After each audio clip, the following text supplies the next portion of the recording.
Let's chat real quick about a graphic novel I recently finished called The Last Session, Volume 1. It's, I believe, the first 5 issues in this series.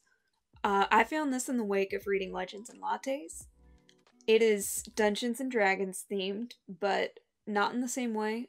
This one follows a tight-knit group of friends in their D&D campaign, and it's narratively split between their interactions in the real world and then the way it depicts their time role-playing in the game, where, you know, they're actually as their characters and everything. Which, before I start, I did think that was interesting, and I thought that aspect of it was fairly well done. But why I did not like it? I think I gave this 1 star on Goodreads. It seems like the author kind of put all her chips in on making a very progressive and diverse story, but forgot the story part. Yeah, so what's the premise? It flashes back to high school, and all these characters have shown up for a GSA meeting that the, school president for it didn't turn up to. So instead, one of them's like, hey, why don't we just play Dice and Death Trap since we're all here? Which, we know what that is. And they do. And they have a great time. And they basically just keep coming back to that room and space that's been reserved for a GSA club that doesn't functionally exist. And they all become very close friends through this.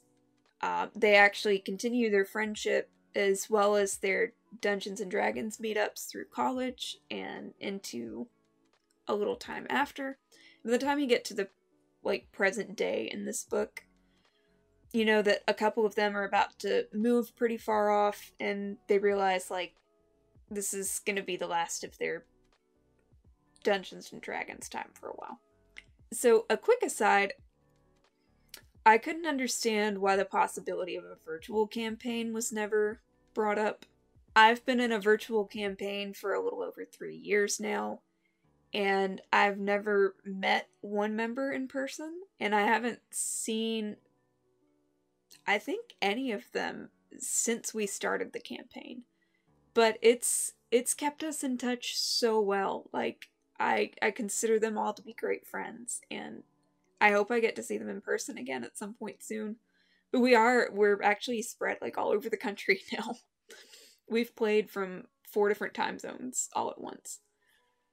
So, yeah, as someone who has really benefited from that, I was like, I guess Roll20 doesn't exist in this universe. But that's fine. So, they think to commemorate this point in their lives, they're like, well, why don't we all get together and finish this campaign we started in high school, but kind of moved on from to other storylines without ever really wrapping up. So they do. They're all in the same place for this, and the DM is bringing their new partner in as her own character. She's going to be playing a bard. And for reasons inexplicable to me, this is the conflict in the book. So, reminder that everyone involved here, they're 20-somethings. But basically, as soon as she joins, one in particular, and then a few others are just kind of she's playing it wrong, and they bully her. It's supposed to be this really wholesome and inclusive group of friends. They're all marginalized in one or if not multiple aspects of their identity. And they just bully this girl. They're like, she's clumsy, she's awkward, she's not playing the game right. Even though this is her, I think, first time ever playing Dungeons and Dragons, which I love it. Please look into it if you're interested, but it has a learning curve. And so one of them says that she's, quote, too much, and that just, I didn't like that. I have plenty of my own not happy memories of getting called, you know, annoying, over enthusiastic, all those things. So to see that depicted as a trait that they have to learn to tolerate in the first place, I just personally, that rubbed me the wrong way. But setting that aside, what really killed this book for me is the fact that they're mad at her for playing the game correctly. So they're annoyed because they're like, well, she keeps triggering encounters and she keeps using weird spells for the situation. And I'm like, that's what makes it fun. Literally, so yeah, they're wanting to do everything like very stringently by the rules and get done with everything very quickly, and it's almost like they're trying to level up in a video game instead of actually role playing. It's very odd. So for example, the last session, well, my last D&D session, we've been playing like kind of a little one-shot where the DM randomly assigned us all new characters. And it's just a little mini adventure. So I have been playing a bard.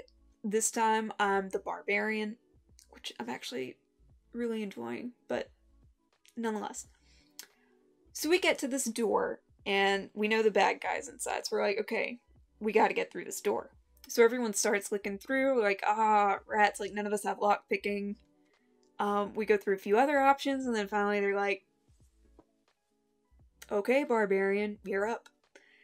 And I'm like, yep, we're gonna chop this door down. And I do. And it works, but the DM's like, okay. The door kind of swings open with your axe sticking out of it, because it was never actually locked. And obviously, like, we all kind of died over that, because we spent a good 4 or 5 minutes going through our options for a problem that did not exist. And just, like, one of the funniest things I can also think of, at the beginning of this campaign, we had one character named Emon Lusk.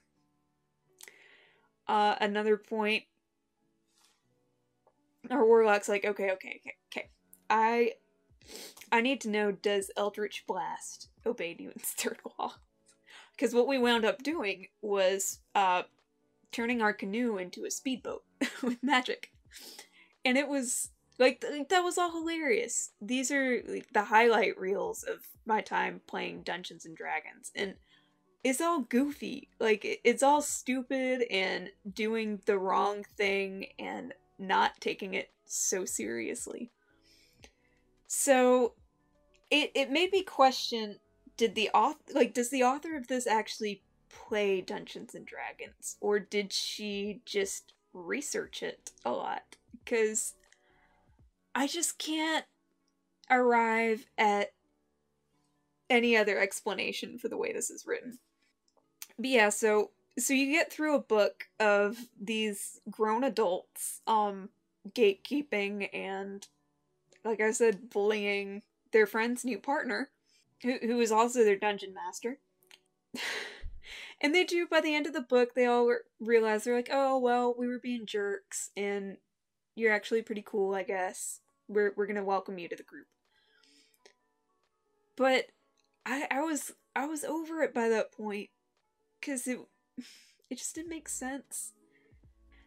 But that brings me, my other problem with this book is that for each character, you see them interact, but you kind of know, like, their gender, their orientation, a little bit about their career path, and that's most of, like, the information you get. None of them were memorable. Like, I couldn't remember any of their names most of the time. And I think that's because they all sounded like the same voice coming out of different drawings, except for the new girl. I can't remember her name either at this point. I think it might have been Cassandra. So, yeah, there was no distinct personality. It was just really, like, varying levels of petty. That was about it. But yeah, all that together, I know this was very rambly, especially for a book that probably took me no more than an hour to finish. But it was baffling, so I had a lot of thoughts about it. I will say the artwork was really nice. I did appreciate that. I also thought it was interesting that not a single character was like an engineering or STEM student. I think one girl's maybe in social science, but yeah. But yeah, so anyways, take care, happy reading, and stay cozy. Bye.